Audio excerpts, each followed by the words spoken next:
పలమనేరులో జైళ్ల శాఖ ఆధ్వర్యంలో ఖైదీలచే నిర్వహిస్తున్న పెట్రోల్ బంకులో పనిచేసే ఓ ఖైదీ ఆదివారం పరారైనట్లు అధికారులు తెలిపారు.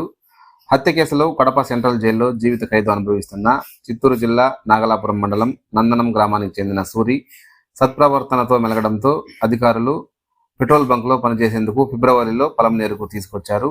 హరి ఆదివారం ఉదయం పరారవడంతో తోటి ఖైదీలు ఉన్నతాధికారులకు తెలిపారు. దీంతో సూపరింటెండెంట్ యూనిస్ పలమనేరు పోలీసులకు ఫిర్యాదు చేశారు. నిన్నటి దినం అంటే 10th ఆగస్టున ఒక కన్విక్షన్ ప్రిజనర్ సూర్య అతని పేరు, అతను నాగులాపురం పిఎస్ కాళహస్తి దగ్గర ఉన్న నాగులాపురం పిఎస్లో మర్డర్ కేసులో కన్విక్షన్ వచ్చింది అతనికి.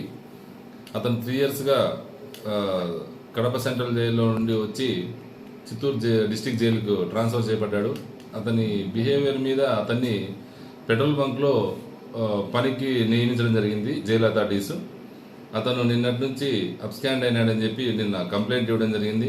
దానిపైన కేసు రిజిస్టర్ చేసి ఇన్వెస్టిగేషన్ చేస్తున్నాం. అతన్ని త్వరలోనే పట్టుకొని మళ్ళీ అతనిపైన యాక్షన్ తీసుకుంటామని చెప్పి తెలియజేస్తాం. Thank you.